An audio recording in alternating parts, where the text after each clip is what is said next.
22, 23 வாசிங்க. விபச்சாரம் செய்யக்கூடாது என்று சொல்லுகிற நீ விபச்சாரம் செய்யலாமா? விக்கிரகங்களை அருவருக்கிற நீ கோவில்களை கொள்ளையிடலாமா? நியாயப்பிரமாணத்தை குறித்து மேன்மை பாராட்டுகிற நீ நியாயப்பிரமாணத்தை மீறி நடந்து தேவனை கனவீனம் பண்ணலாமா? இப்ப ஆண்டவர் கேள்வி கேட்கிறார் பாருங்களேன், ஒரு வேதனையோட கேட்கிறார். என்னன்னா, நீ என்ன சொல்ற? இங்க இஸ்ரவேல் ஜனங்களை பார்த்து பவுல் சொல்றாரு, நியாயப்பிரமாணத்தை குறித்து மேன்மை பாராட்டுகிற நீ அதையே மீறி நடந்து கர்த்தர் என்ன செய்யற? கனவீனப்படுத்துற. இப்ப நம்மளோட கம்பேர் பண்ணுவோம். அதை இப்ப ஆண்டு நம்மளை இப்படி கேட்கிறாருன்னு வச்சுக்கோங்களேன். நம்ம உலகத்தில் என்ன சொல்கிறோம்?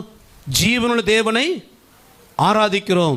நாங்கள் ஆராதிக்கிற தெய்வம் தான் உண்மையான தெய்வம், பாவிகளுக்கு ஜீவனை கொடுத்தவர், இந்த வேதம் தான் சத்தியம், அப்படி இப்படின்னு உலகத்தில் சொல்கிற நீ அதே வசனத்தை கீழ்ப்படியாமல் மீறி நடந்து 4 பேர் முன்பு சாட்சிக்கேடாக நடக்கும்போது நீ தேவனை கனவீனப்படுத்துகிறாயே. என்ன சொல்கிறோம்? என் இயேசுதான் உண்மையான தெய்வம், அந்த தெய்வத்தை வேதனைப்படுத்துகிறோமே. இதுதான் சத்தியம் சொல்றோம். இந்த சத்தியத்தை மீறி நடந்து சாட்சி இல்லாமல் வாழ்றோம். பொதுவாகவே உலகத்தில் கிறிஸ்தவம் அப்படின்னா ஒரு நம்பிக்கை இருக்குது. அவங்க மற்றவங்க மாதிரி இருக்க மாட்டாங்க சார். அவங்க இப்படி கேரக்டர், அவங்க பொய் சொல்ல மாட்டாங்க. இது பொதுவான ஒரு கருத்து. அதே நபர் நம்ம ஏமாத்து பேர் வழின்னு தெரிஞ்சிருச்சுன்னு வைங்களேன், ஆண்டவர் என்ன செய்கிறாங்க? கனவீனப்படுத்துகிறோம். நம்முடைய பழைய அந்த ஜென்ம சுவாபம், அந்த பண ஆசை, அந்த இச்சை, அந்த ஏமாத்துகிற குணம், அந்த பிடிவாதம், அடுத்தவங்களை மதிக்காத ஒரு சுவாபம் நம்மளிருந்து வெளிப்பட்டு நாம் ஒரு இடத்துல சாட்சிக்கடன் நடக்கிறோம் அப்படின்னா உண்மையால புரிந்து கொள்ளுங்க, கர்த்தர் நாமம் தூஷிக்கப்படுகிறது. ஒருவேளை நீங்கள் சாட்சிக்கடன் நடக்கிற இடத்துல பாதிக்கப்படுறதும் குடும்பமாக இருக்கலாம், அல்லது உங்கள் நண்பர்களாக இருக்கலாம். ஒருவேளை அவன் கேட்காம இருக்கலாம், நீ சர்ச்சுக்கு போய் என்ன பண்ணுற, இதுதான் கடவுளா அப்படின்னு கேட்காம இருக்கலாம். கேட்காதனால கர்த்தர் நாம் தூஷிக்கப்படலைன்னு அர்த்தம் இல்லை. நாம் எப்பெல்லாம் சாட்சி கடன் நடக்கிறோமோ அப்பெல்லாம் கர்த்தர் நாம் என்ன பண்ணுறோம்? தூஷிக்கு இடம் கொடுக்குறோம். பவுல் சொல்ற எபேசு சபையை பார்த்து, பரிசுத்தாவை என்ன செய்யாத, துக்கப்படுத்தாது. ஏன்னா நீ சபைக்குள்ள இவ்வளவு காலம் வந்தும் உன் வாழ்க்கை என்ன செய்யலை, இன்னும் மாறலையே. இப்போ எப்படி மாறணுங்கிறதுக்கு சில ஆலோசனைகளை பவுலே சொல்லுவார். இவங்கள்ட்ட என்னென்ன பிரச்சனை இருக்குது, நீ மறுரூபமாக கர்த்தரை பிரியப்படுத்தணும்னா என்னென்ன செய்யணும்? இந்த வார்த்தையை மாத்திரம் வாசிங்க. எபேசியர் 5 முதல் 2 வசனம். ஆதலால் நீங்கள் பிரியமான பிள்ளைகளைப் போல தேவனை பின்பற்றுகிறவர்களாகி கிறிஸ்து நமக்காக தம்மை தேவனுக்கு சுகந்த வாசனையான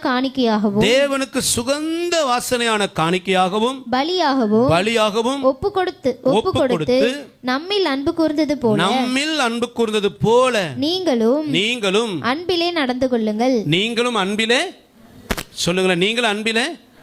அப்போ பவுல் எபேசு சபைக்கு சொல்கிறாரு, நீ புதிய மனுஷனை மாறணும்னா முதல்ல எப்படி நடக்கணும்? பவுல் அங்கே சொல்லலை, நீ அழகாக ஜெபிக்க வேண்டும், நீ அழகாக பாட வேண்டும், நீ அழகாக ஆராதிக்க வேண்டும், உள்ள இப்படிலாம் பவுல் சொல்லலைங்க. அதெல்லாம் செகண்டரின்றார் பவுல். முதல்ல அன்பில் நட. யாரை போலவா? கிறிஸ்து நமக்காக தம்மை தேவனுக்கு சுகந்த வாசனை காணிக்கையாகவும் பலியாக ஒப்பு கொடுத்து நம்மில் அன்பு கூர்ந்தது போல. அப்போனா புதிய மனுஷன் மறுரூபம் என்ன தெரியுங்களா? அடுத்தவன்கிட்ட காட்டுகிற அன்புங்க. இங்கே சபைகளை ஆண்டவரை உள்ள முருக அவர் நேசிக்கிற ஆண்டவரை அப்படி இப்படின்னு ஆண்டவரை நேசிக்கிறான் எல்லாம் பாடிட்டு வெளியே போய் சக மனுஷன்ட்டு அன்பு காட்டாம, இங்கே ஆண்டவர்கிட்ட இசப்பா எல்லாம் நீங்க தாப்பா, வெளியே போய் நாய் மாதிரி 4 பேரை பெறான்றது. அன்பை பேச இன்னைக்கு நிறைய கிறிஸ்தவன்ட்ட அன்பை பேச தெரியலங்க. இது ஒரு ஜென்ம சுவாபம். நல்லா புரிந்து கொள்ளுங்க, உங்கள் சுவாபத்தை மாற்றணும். ஒரு மனிதன்ட்ட நீங்கள் பேசுகிற விதம் எப்படி இருக்கு? ஒரு காயப்பட்ட மனுஷன் இருக்கிறான், அவன்கிட்ட அன்பா பேச முடியுதா? ஒரு மனுஷன் தவறு பண்ணி இருக்கிறான், அவன்கிட்ட அன்பா அவனை திருத்த முடியுதா? உங்கள் வாயின் வார்த்தை ஔஷதமாக மாற வேண்டுமே தவிர உங்கள் வாயின் வார்த்தை முள்ளுகளாய் மாறக்கூடாது. ஒரு மனுஷன் கஷ்டப்படுறானா, நீ கஷ்டப்படும் போது கர்த்தர் உன்னை ஆற்றினார், தேற்றினார். நீ நெருக்கப்படும் பொழுது உன்னை தோள் மேலே சுமந்தார். அங்கே சக மனுஷன் கஷ்டப்படுறான் அப்படின்னா அவனை அன்பினால தாங்கணும், முடியாட்டி கம்முன்னு இருக்கணும்.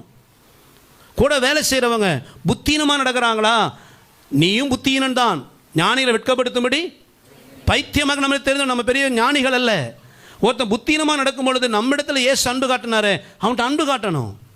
அவனை கேவலப்படுத்தக்கூடாது, குறை சொல்லக்கூடாது, அவனை காயப்படுத்தக்கூடாது, அவன் இல்லாமையை குறித்து பரியாசம் பண்ணக்கூடாது, அவனுடைய குறைவுகளை சொல்லி பரியாசம் பண்ணக்கூடாது. ஒரு மனிதன் காயத்தோடு இருக்கும் பொழுது அல்லது உடைந்து போய் இருக்கும் பொழுது அவளுக்கு குறித்து புறங்கூறக்கூடாது. உடைந்து போன அவர்களுக்கு நம்ம ஆறுதலாய் மாறணும். அதுதான் கிறிஸ்தவம். உங்கள் பக்கத்து வீட்டில் ஒருத்தர் உடைஞ்சு போயிருக்கிறாங்களா, 4 தெரி தள்ளு போய் சொல்லிட்டு வர்றதல்ல கிறிஸ்தவம். அன்பின் நிமித்தம் அவர்களுக்காய் தேவனிடத்தில் பரிந்து பேசுவதும், முடிந்தால் அவர்களுக்கு சரீர பிரகாரமாக நிற்பதும் தான் அன்பின் அடையாளம்.